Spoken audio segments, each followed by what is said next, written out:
Namaste to all JVNs. Myself JVN Dr. Khushbu Verma from Faculty of Agriculture and Veterinary Science. Today we will discuss about the biosafety and IPR guidelines.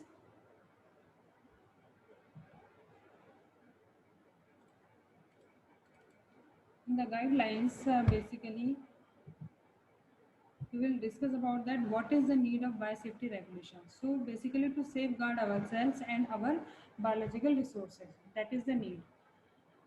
Careless use of agrochemicals killing non-target biological entities and developing resistance against targeted organisms.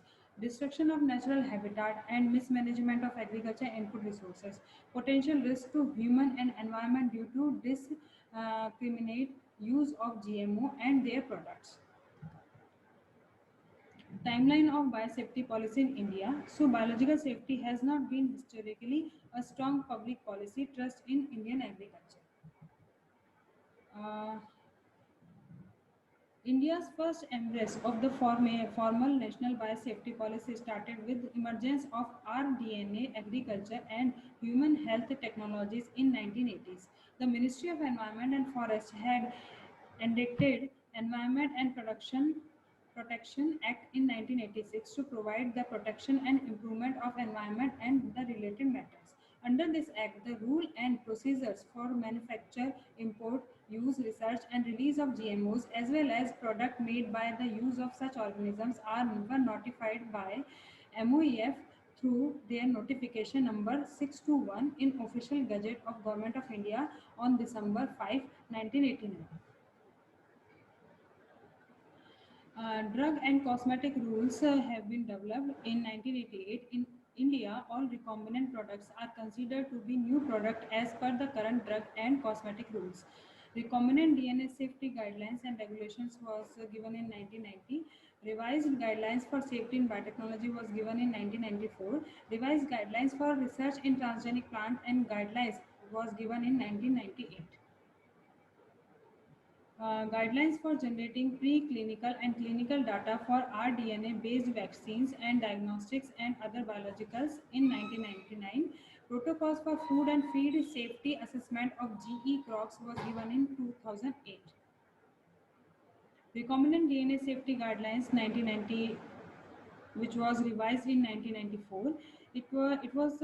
It gave us scope of guidelines and mechanisms of implementation and checklist for the laboratories.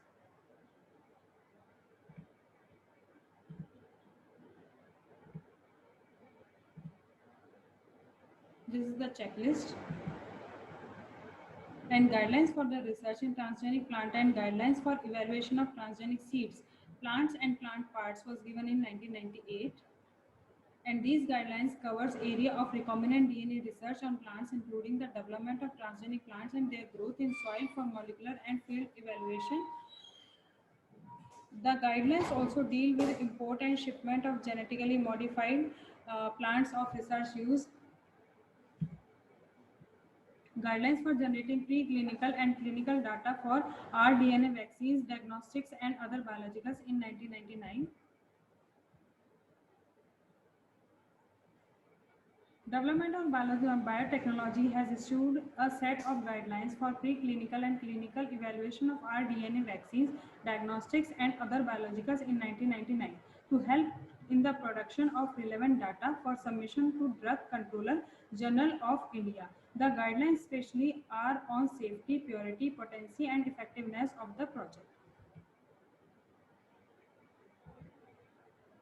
Guidelines for the safety assessment for food derived from genetically engineered plant was given in 2008, and the safety assessment of food derived from GE plants in these guidelines is based on the evaluation of these food relative to their conventional counterparts that have a history of safe use.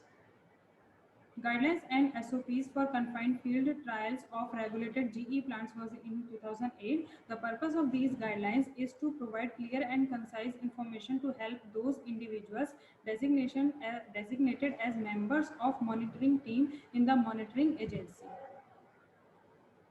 This is the report, and now this is sum up of this session, and this session is called by Digital Version 2.0 Jyoti Vidyapeeth Women's University Jaipur. And if you have any query, then mention in the comment box. I will resolve it. Thank you.